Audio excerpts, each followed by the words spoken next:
আসসালামু আলাইকুম রহমতুল্লাহ। আমি হাসান, স্বাগত আজকের ক্লাসে। তো বন্ধুরা দেখো, আমি ট্যাগ কোশ্চেনের আবার একটা ভিডিও নিয়ে তোমাদের সামনে উপস্থিত হয়েছি।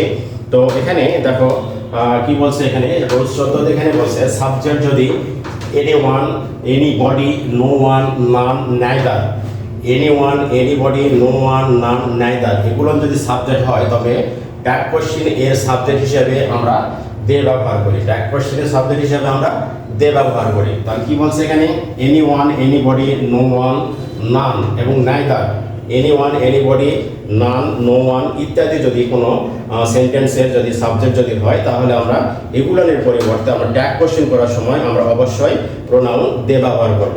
একটা উদাহরণ দেখি এখানে, no one would do this, no one would do this, এবং এটা কি আছে, নেগেটিভ স্টেটমেন্ট, নো ওয়ান আছে যেহেতু, এবং এটাকে সাবজেক্ট হিসেবে এখানে ব্যবহার করা আছে। এরপরে সাহায্যকারী ভার্ব উড আছে। তাহলে আমাদেরকে ট্যাগ কোশ্চেন করার সময় আমাদেরকে কি অ্যাফার্মেটিভ ট্যাগ অবশ্যই করতে হবে। তাহলে এখানে উড আছে যেহেতু ট্যাগ কোশ্চেন করার সময় আমরা উড ব্যবহার করছি, এবং এই নো ওয়ানের পরিবর্তে আমরা এখানে প্রোনাউন দে ব্যবহার করছি। নো ওয়ানের পরিবর্তে আমরা প্রোনাউন কি ব্যবহার করছি, দে প্রোনাউনটা ব্যবহার করছি, এবং শেষে প্রশ্নবোধক চিহ্ন ব্যবহার করছি। আর একটা উদাহরণ দেখি, nobody, nobody will buy it, nobody will buy it, এখানেও এই বাক্যটাও নো বডিতে থাকার কারণে এটা নেগেটিভ স্টেটমেন্ট, এবং এখানে এরপরে উইল এখানে কি আছে, সাহায্যকারী ভার্ব আছে। তাহলে আমাদেরকে অ্যাফার্মেটিভ ট্যাগ করতে হবে, এবং অ্যাফার্মেটিভ ট্যাগ কোশ্চেন করতে গেলে কি হবে, উইলটা সাহায্যকারী ভার্বটা এখানে আমরা নিয়ে গেলাম, তারপরে নো বডির পরিবর্তে আমরা এখানে দে ব্যবহার করছি এবং প্রশ্নবোধক চিহ্ন আমরা ব্যবহার করছি। পরের রুলস এখানে কি বলছে, স্টেটমেন্টটি যদি ইন্ট্রোডাক্টরি দেয়ার দ্বারা শুরু হয়, স্টেটমেন্টটি যদি কোনো সেন্টেন্সের সাবজেক্ট যদি ইন্ট্রোডাক্টরি দেয়ার হয় তাহলে আমরা ট্যাগ কোশ্চেন করার সময় এই দেয়ারটাকে আমরা কি করব, সাবজেক্ট হিসাবে ব্যবহার করব। ট্যাগ কোশ্চেন করার সময় এই দেয়ারটাকেই সাবজেক্ট হিসাবে ব্যবহার করব। তাহলে এখানে কি বলছে, স্টেটমেন্টটি যদি ইন্ট্রোডাক্টরি দেয়ার দ্বারা শুরু হয়, ট্যাগ কোশ্চেন এর সাবজেক্ট ও দেয়ার বসে, ট্যাগ কোশ্চেনের সাবজেক্টও কি বসবে, দেয়ার বসবে। একটা উদাহরণ দেখি এখানে, there is a school in our village, there is a school in our village. তাহলে এই বাক্যটা শুরু আছে দেয়ার দ্বারা এবং বাক্যটা আছে অ্যাফার্মেটিভ। তাহলে আমাদেরকে কি করতে হবে, আমাদের ট্যাগ কোশ্চেন করতে হবে নেগেটিভ, যার কারণে আমরা ইজের সাথে নোট যুক্ত করে দিই ইজন্ট, এবং এই দেয়ার সাবজেক্টটা আমরা এখানে নিয়ে যাই সাবজেক্ট হিসেবে বসায় দিচ্ছি, তারপরে এখানে প্রশ্নবোধক চিহ্ন ব্যবহার করছি।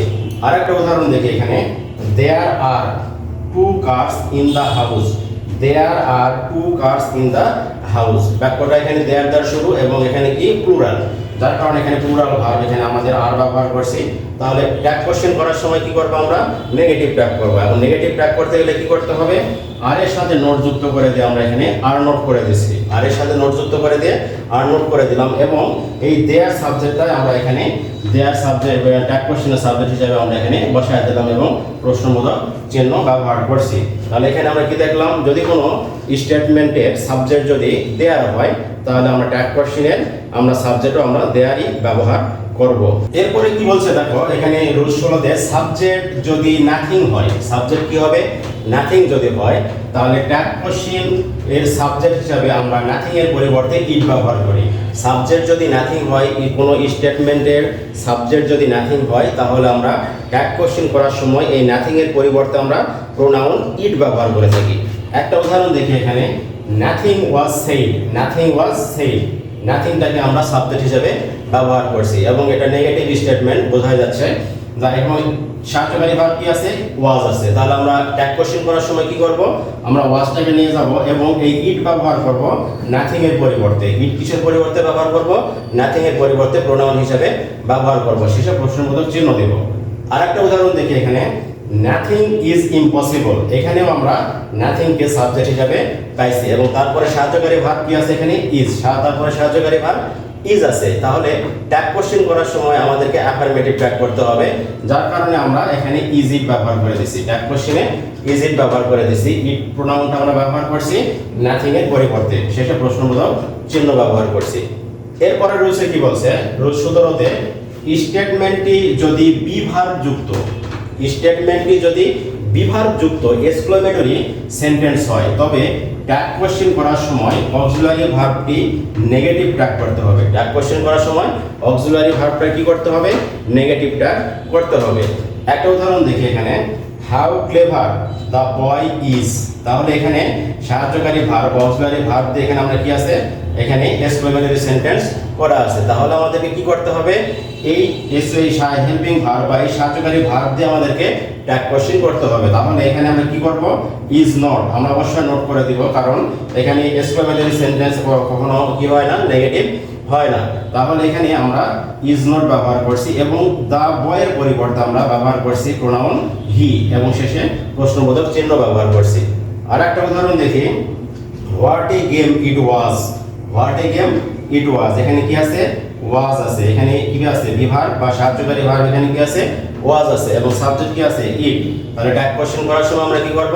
নেগেটিভ ট্যাগ করব, যার কারণে এখানে আমরা ওয়াজ নট ইট ব্যবহার করছি। ওয়াজ নট ইট ব্যবহার করছি এবং শেষে প্রশ্নবোধক চিহ্ন ব্যবহার করছি। তাহলে আমরা কি দেখলাম?